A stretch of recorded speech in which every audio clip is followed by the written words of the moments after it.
வணக்கம். இது இந்திய மத்திய ஆயுத காவல்படை வீரர்களுடைய ஒட்டுமொத்த உழைப்பு மற்றும் வருகிற பிப்ரவரி 14 பிடி தியாகராயர் மஹாலில் இந்திய மத்திய ஆயுத காவல்படை வீரர்களுடைய உயிர் நீத்த நாள்.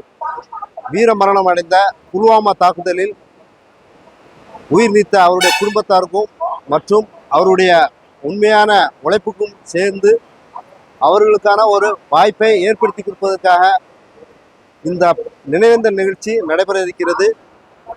இந்திய மத்திய காவல்படை வீரர்கள் உங்களுடைய முழு ஒத்துழைப்பையும் உங்களுடைய பணி சுமைகளை இந்திய அரசாங்கத்திற்கும் தமிழக அரசாங்கத்திற்கும் எடுத்துக்காட்டு வகையில் இந்த ஒரு பதிவிடப்படுகிறது. வரும் 14 பிப்ரவரி 2025 பிடி தியாகராயர் ஹாலில் இவருடைய வீர தியாகத்தை போற்றும் வகையில் நினைவேந்தல் நிகழ்ச்சி நடைபெற இருக்கிறது. இதற்காக டிஎன்சிஎஃப் வாரா அத்தனை அதிகாரிகள், அமைச்சர்கள் மற்றும் சங்கத்திற்கும் இந்திய அரசாங்கத்திற்கும் உழைத்து கொண்டிருக்கும், எல்லையில் பாடுபட்டு கொண்டிருக்கும் இந்திய எல்லை பாதுகாப்பு படை வீரர்கள், ரிசர்வ் போலீஸ் என்று சொல்லக்கூடிய CRPF, BSF, ITBP, CSF, Assam rifle, SSB, NSG, SPC போன்ற வீரர்கள் அனைவருக்கும் உங்களுடைய தியாகத்தை நாங்கள் மனதாக பாராட்டுகிறோம். உங்களுடைய தியாகம் இந்தியாவில் மட்டுமல்ல, இந்தியா முழுக்க உங்களுடைய பாதுகாப்பு அமைச்சர்களுக்கும் விஐபிகளுக்கும் தந்து கொண்டிருக்கிறீர்கள்.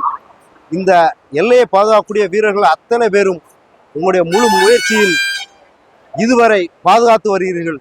இதுபோல இன்னொரு அமைப்பாக செயல்படக்கூடிய இந்திய மத்திய ஆயுத காவல்படை என்று அழைக்கக்கூடிய இந்த CAPF, central armed police force என்று அழைக்கக்கூடிய வீரர்கள் அனைவரும் ஒன்றிணைந்து வீர மரணம் அடைந்த புல்வாமா தாக்குதலில் வீரம் மரணம் அடைந்த அந்த வீரர்களுக்கு உங்களுடைய அஞ்சலியை முழுமையாக பறைசாற்ற வேண்டும். உங்களுடைய அஞ்சலியை முழு மனதாக அவர்களுக்கு ஊக்கமளிக்க வேண்டும். பின்வரும் காலங்களில் சிஏபிஎஃப்பில் செலெக்ஷன் ஆகி இந்த நாட்டுக்காக அர்ப்பணிக்கும் உங்களுடைய அத்தனை பேரையும் இந்த டிஎன்சிஎஃப் வாரா போற்றி புகழ்கிறது. உங்களுடைய உழைப்பு இந்திய நாட்டுக்கும் தெரிய வேண்டும், இந்திய அரசாங்கத்துக்கும் தெரிய வேண்டும், தமிழக அரசுக்கும் தெரிய வேண்டும். இந்த உழைப்பை நீங்கள் முழு மனதாக முழுவதும் ஏற்று திறம்பட செயல்பட இந்த டிஎன்சிஎஃப் வாரா உங்களை மீண்டும் அழைக்கிறது.